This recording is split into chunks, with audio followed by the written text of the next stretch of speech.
Oke, halo anak-anak. Jumpa lagi dengan Mister Yohan di sini. Nah, untuk anak-anak kelas 5 ya, siapkan alat tulisnya. Sekarang kita akan belajar tentang tematik tema 3, subtema 3 dan subtema 3, pembelajaran 3 dan 4. Nah, sebelum kita melanjutkan pembelajaran, kita harus tahu apa materi yang akan kita pelajari. Nah, yang pertama kita akan mempelajari tentang pembangunan sosial budaya yang terjadi di masyarakat. Kemudian kita juga akan mengetahui tentang keberagaman budaya di Indonesia. Kemudian kita juga akan belajar tentang iklan online, keragaman sosial budaya di Indonesia serta manfaatnya, keragaman dalam suatu organisasi, dan yang terakhir kita mampu membuat rancangan iklan online ya. Nah, lanjut saja pada pembelajaran pertama, kita akan belajar tentang pembangunan sosial budaya. Nah, pembangunan sosial budaya ini dia itu sejalan dengan pembangunan ekonomi ya. Jadi pembangunan sosial budaya itu tujuannya adalah untuk meningkatkan taraf hidup juga. Tapi kalau ekonomi itu membuat kita semakin bertambah pada keuangan, kalau yang sosial budaya ini ingin mewujudkan masyarakat itu menjadi masyarakat yang modern, masyarakat yang maju ya, masyarakat yang bisa melawan era globalisasi dan tidak terhantam era globalisasi ya. Intinya kalau pembangunan sosial budaya itu ingin mewujudkan kesejahteraan manusia dan ingat isi dannya untuk mewujudkan masyarakat yang modern. Nah, di sini meskipun kita menjadi masyarakat yang modern ya, masyarakat yang serba main gadget ya. Nah, tapi di sini kita juga tetap akan berinteraksi dengan alam. Nah, interaksi dengan alam ini bagaimana caranya? Kita mengolah alam yang ada di sekitar kita untuk meningkatkan kesejahteraan kita juga ya.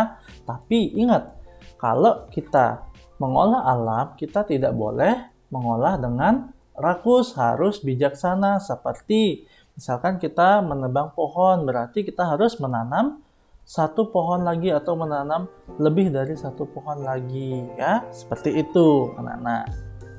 Nah, kemudian kita akan belajar tentang keragaman budaya di Indonesia. Siapa sih yang nggak tahu Indonesia itu? Ya, Indonesia itu kaya akan budaya-budaya yang beraneka ragam ya. Nah, meskipun kita beraneka ragam, seperti yang Mister bilang pada video sebelumnya, ada semboyan Bhinneka Tunggal Ika yang artinya berbeda-beda tetapi tetap satu. Nah, dari Bhinneka Tunggal Ika ini ada ya pemaknaannya, yaitu kita harus belajar toleransi. Nah, ada beberapa sikap ya yang kita dapat terapkan untuk toleransi ya, untuk melakukan toleransi ya. Yang pertama, kita harus tahu bahwa satu orang dengan orang yang lain itu memiliki perbedaan ya. Kemudian kita juga harus hormat kepada yang lain. Nah, terus kita juga nggak boleh merasa diri paling hebat. Pokoknya kita harus tetap rendah diri ya. Kemudian kita harus sharing ya perbedaan antara orang A dengan orang B. Misalkan ada orang dari suku Jawa dan suku Bali, mereka itu berinteraksi ya, saling bertukar budaya, saling bercerita, oh di Bali itu ada budaya gini loh, di Jawa tuh ada budaya gini loh. Nah, seperti itu yang namanya toleransi ya. Kemudian kita juga harus bersifat ya, berlaku ramah kepada setiap orang tanpa beda-beda. Misalkan baru temennya banyak punya mainan, kita langsung puji-puji dia, kita baik-baikin dia. Kemudian kalau temennya nggak punya apa-apa, kita jauhin dia. Nggak boleh seperti itu ya. Meskipun bagaimana keadaan teman kita harus memperlakukan semua orang sama. Oke, ingat itu. Nah, sekarang kita akan belajar tentang iklan online. Nah, online itu pasti sering anak-anak dengar belakangan ini. Nah, apa sih itu iklan online? Nah, di sini pengertian iklan online itu adalah iklan yang sering ditemukan pada internet, biasanya di website-website ya. Nah, fungsi iklan online itu hampir sama dengan fungsi iklan pada umumnya, yaitu untuk media penawaran produk, untuk membujuk seseorang untuk menggunakan atau membeli produk yang disajikan. Nah, iklan online ini termasuk iklan elektronik karena dia bersifat audio visual. Nah, contoh iklan online itu bisa anak-anak lihat pada gambar yang dilingkari biru, itu Mr. Amir dari detik.com ya. Seperti itu contoh iklan online. Nah, selanjutnya apa sih kelebihan dan kelemahan iklan online? Nah, kelebihan iklan online itu murah ya, karena kita bisa membuatnya dengan HP loh.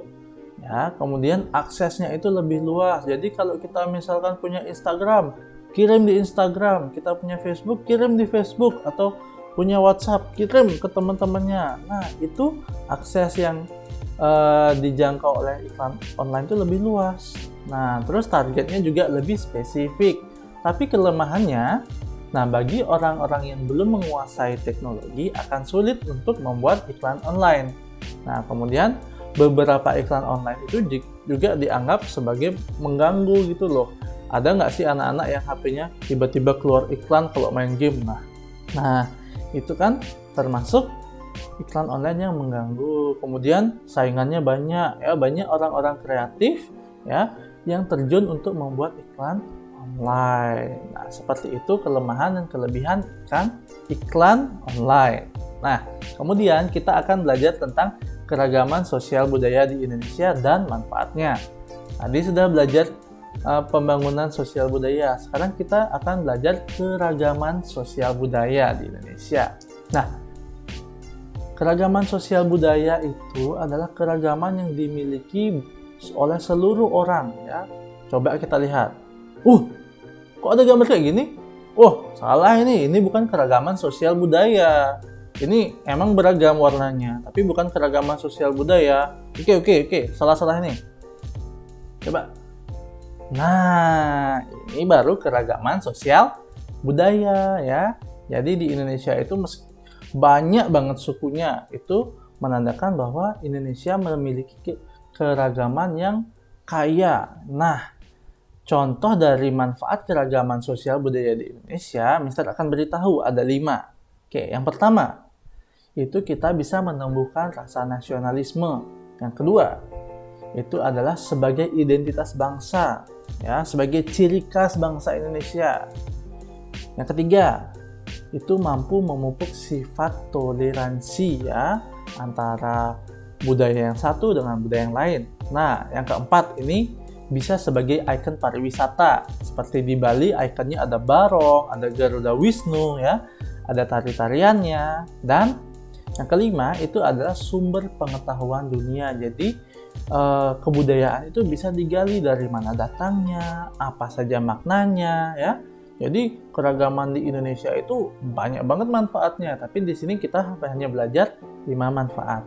Nah, kemudian selain memiliki keragaman budaya, kita juga dalam kehidupan sehari-hari itu akan menjumpai keragaman dalam suatu organisasi. Contohnya saja di kelas. Kelas itu merupakan suatu organisasi ya. Nah, organisasi itu merupakan salah satu contoh kecil ya, contoh lingkup kecil di kehidupan sehari-hari kita. Nah, dalam sebuah organisasi itu satu anggota ya dan anggota yang lain itu harus memiliki satu tujuan yang sama ya. Misalkan pada koperasi, tadi Mister sebutkan dalam kelas, sekarang Mister ambil contoh dalam koperasi. Nah, koperasi itu kan dibuat untuk mensejahterakan anggota-anggotanya. Jadi anggota-anggota itu memiliki satu tujuan, yaitu ingin kesejahteraannya meningkat. Nah, itu salah satu keragaman di dalam organisasi ya. Nah, dalam organisasi juga kita tidak boleh mementingkan pendapat pribadi atau kepentingan pribadi. Di situ harus menjunjung ya tinggi kepentingan bersama. Nggak boleh kita untung sendiri, itu untungnya tuh harus bersama-sama. Kalau ada seperti itu, berarti dia tidak memiliki satu tujuan yang sama dengan anggota yang lainnya ya. Nah, sekarang tadi sudah belajar tentang apa itu iklan online. Sekarang coba kita ingin membuat rancangan iklan online ya.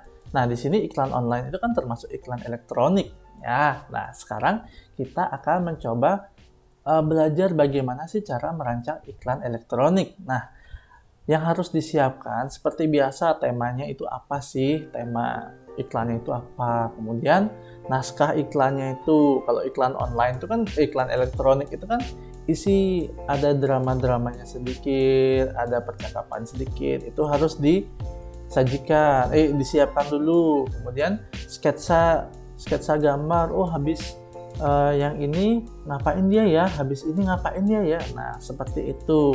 Sketsa gambar dan naskah ini kalau digabungkan itu bernama storyboard ya. Itu namanya storyboard. Kalau suatu naskah dan gambar digabungkan itu namanya storyboard. Nah, seperti itu cara merancang iklan online. Yang pertama, tentukan tema. Kedua, buat naskah. 3, cari gambar. Dan 4, gabungkan naskah dan gambar sehingga menjadi storyboard. Itu 4 langkah yang digunakan untuk merancang suatu iklan.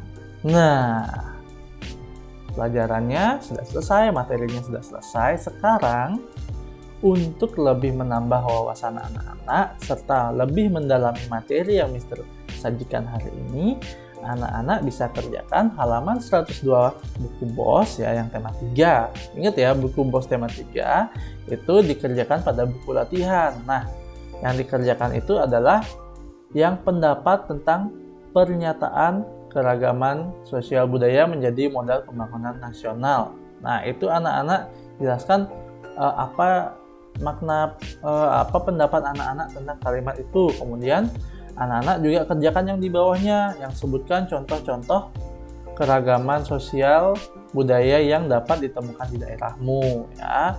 Contoh keragaman sosialnya seperti di sekitar rumahku ada yang membuat penjor, nah seperti itu. Atau ada pada saat Idul Adha ada yang menyembelih sapi atau kambing, nah boleh seperti itu ya. Nanti tugasnya dikumpulkan ke Miss Maria dan Mister Yohan ya. Jangan lupa diisi nama supaya Miss dan Mister nggak bingung ngasih nilai. Oke. Nah, pembelajaran hari ini sudah sampai di sini. Semua materi sudah Mister sajikan. Jika ada yang belum dimengerti, bisa ditanyakan langsung ke Mister Yohan untuk kelas 5A dan Miss Maria untuk kelas 5B. Oke, akhir kata, Mister sampaikan tetap jaga kesehatan, tetap makan makanan yang bergizi, dan ingat, kalau keluar rumah memakai masker. Sampai jumpa.